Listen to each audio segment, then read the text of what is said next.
تھوڑا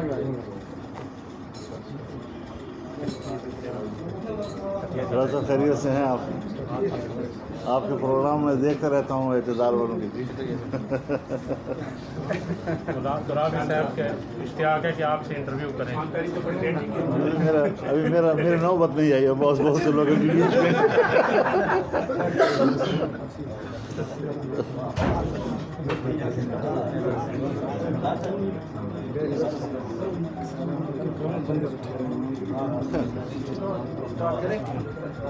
بسم اللہ کریں.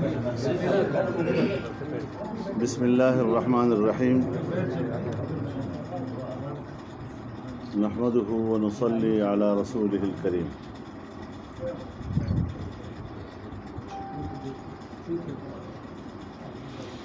جمعیت علماء اسلام کل 5 اگست کو پورے ملک میں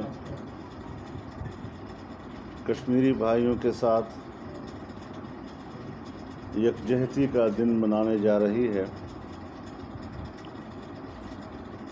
5 اگست 2019 کو مودی سرکار نے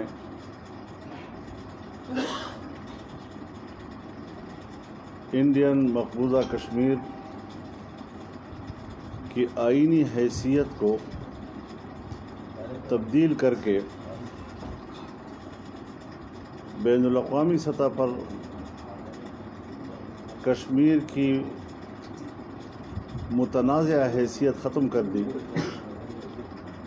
اور اسے باقاعدہ ہندوستان کا جغرافیائی حصہ قرار دیا. یہ ایک ظالمانہ اقدام تھا اور اس ظالمانہ اقدام کے نتیجے میں مودی سرکار نے کشمیریوں پر زندگی تنگ کر دی. وہاں 1 سال کے عرصے میں جس انداز سے انسانی حقوق پامال کیے گئے ہیں،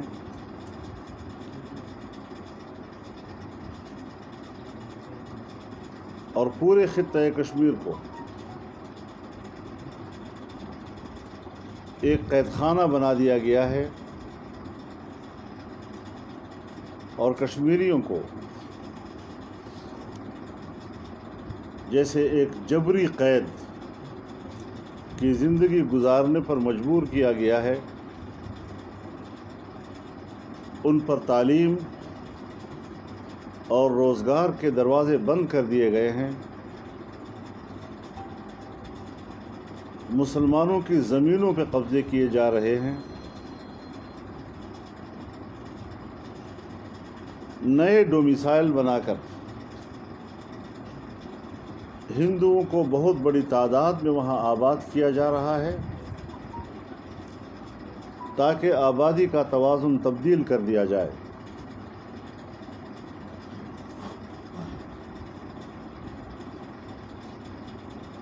اور ان اقدامات سے ہندوستان کا سیکولر چہرہ مسخ ہو کر سامنے آیا ہے.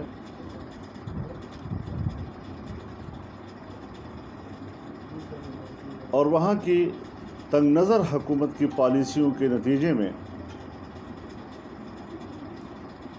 ہندوستان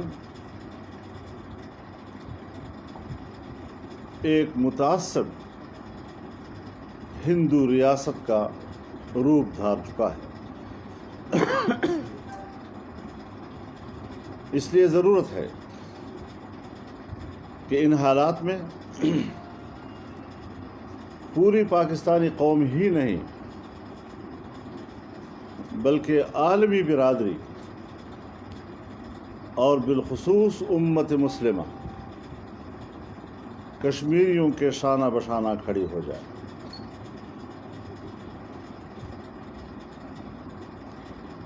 ہندوستان کے ظالمانہ پنجوں کو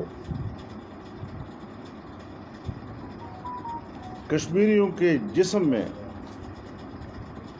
گاڑنے سے روک.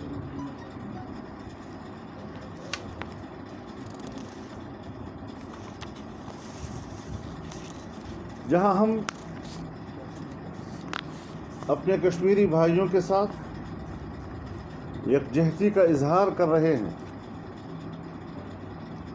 مجھے انتہائی افسوس کے ساتھ کہنا پڑ رہا ہے کہ ہمارے حکمرانوں کی پالیسیاں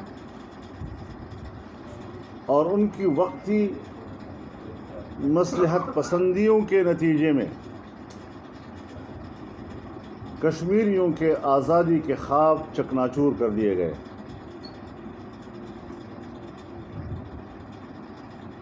ہمارے حکمرانوں کی منافقانہ روش کی وجہ سے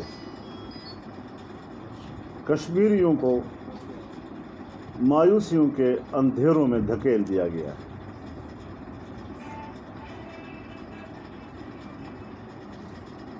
آج کشمیر فروش حکومت مگرمچھ کے آنسو بہا رہی ہے.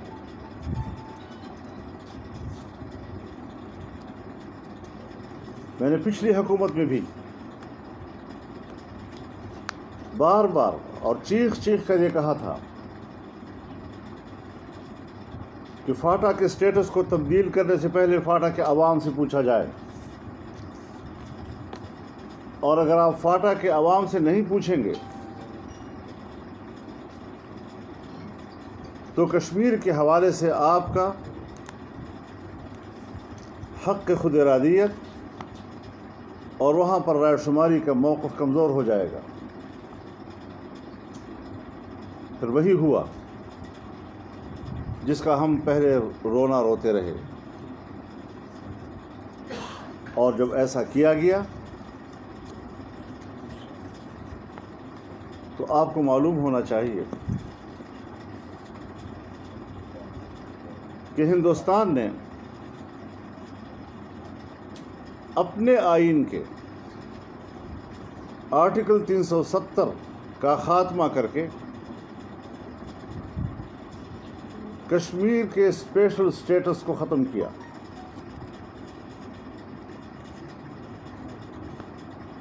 یہاں پاکستان میں پارلیمنٹ کا مشترکہ اجلاس بلایا گیا، یعنی بظاہر قوم کے سامنے ایسا نقشہ پیش کیا گیا کہ جیسے بہت بڑا غیر معمولی اقدام ہوا ہے اور پاکستان اس کا نوٹس لے رہا ہے. لیکن جب اعلامیہ میں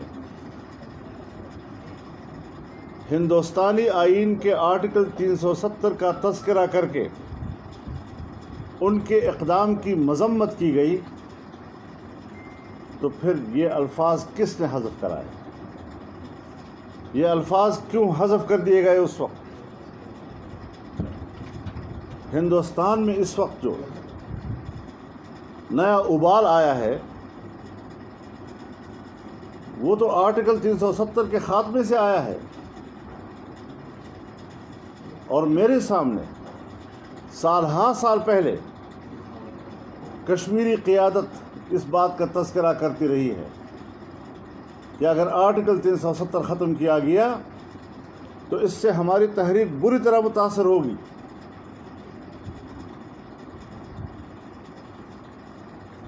اب لوگوں کا انتظار تھا کہ آرٹیکل 370 کے خاتمے پر احتجاج کیا جائے گا، لیکن پارلیمنٹ میں عین وقت پر اس ڈرافٹ کو تبدیل کیا گیا، آرٹیکل 370 کو وہاں سے نکالا گیا اور کہا کہ احتجاج اس پر ہم نہیں کریں گے.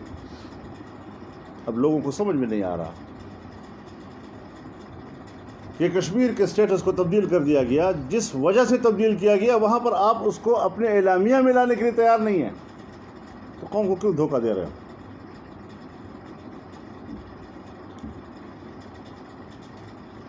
لہذا وہاں کے سٹیٹس کو تبدیل کرنے میں ہمارے حکمرانوں کی خاموش حمایت اس وقت ان کو حاصل رہی، اور ہم نے اس وقت بھی اس پہلو کو تشتزبام کیا تھا.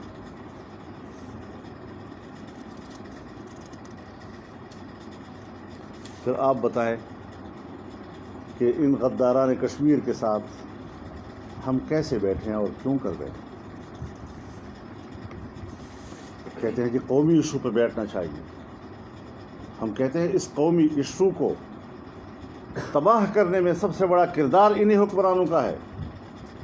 ہم ذمہ دار ان کو ٹھہرا رہے ہیں اور آپ ہمیں کہتے ہیں کہ آئیے اس میں ہم بیٹھیں. یعنی ان کے تمام اس قسم کے ناجائز کاموں کی ہم سپورٹ کریں اور ان کو حمایت دیں. تو ہم موجودہ حکمرانوں کی اس پوزیشن کو ریکگنائز نہیں کر سکتے.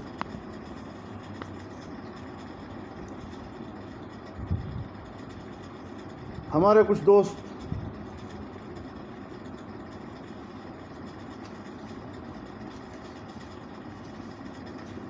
شریک بھی ہوئے ہیں، لیکن جب ہم کوئی غلط فیصلہ کرتے ہیں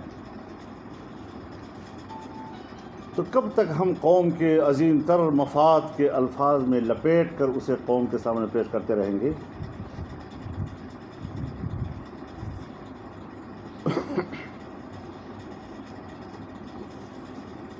جب کشمیر کی خصوصی حیثیت کا خاتمہ کیا گیا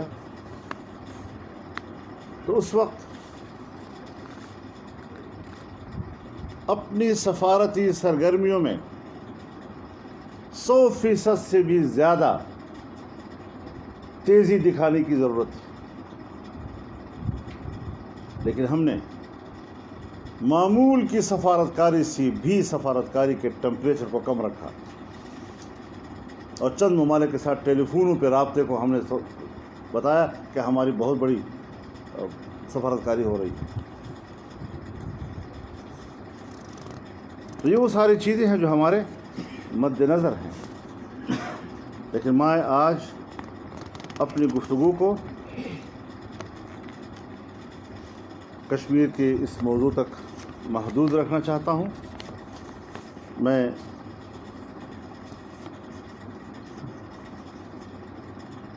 اس ساری صورتحال کو اگر ایک شعر میں بند کر سکوں اور آپ اس پہ اعتراض بھی نہ کریں تو بہتر ہوگا کہ جو لوگ شریک سازش تھے ہم نام بھی ان کا کیسے لیں. کچھ ان میں دوست پرانے تھے، کچھ باعزت ہمسائے تھے.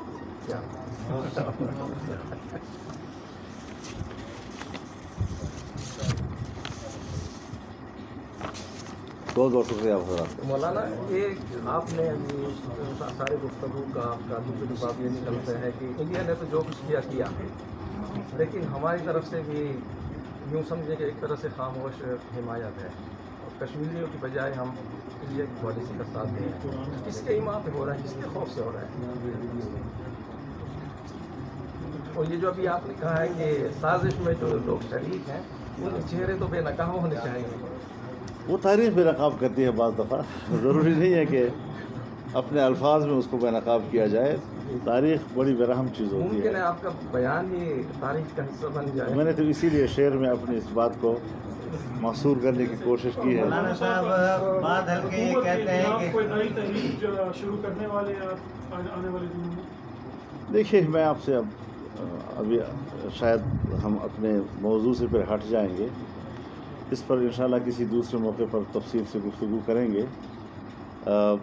تعمیر کو اٹھاتے ہیں پھر بیچ میں گر جاتی ہے، کیوں گر جاتی ہے، یہ سب ایک ایسے اہم سوالات ہیں. اچھا حضرت جی، اگر کشمیر کا ایشو حل ہو جائے تو اچھی بات کی، خدا کرے کہ حل ہو جائے. لیکن ہم نے کشمیریوں کو جس موقف کی بنیاد پر امید دلائی ہے، ہم اس موقف سے بہت پیچھے چلے گئے ہیں، بہت پیچھے چلے گئے ہیں. اور میرے خیال میں جس حد تک کشمیریوں کے ساتھ میرا رابطہ رہا ہے وہ اپنے آزادی کے خواب کو چکناچور تصور کر رہے ہیں. مولانا جن لوگوں سے جی آپ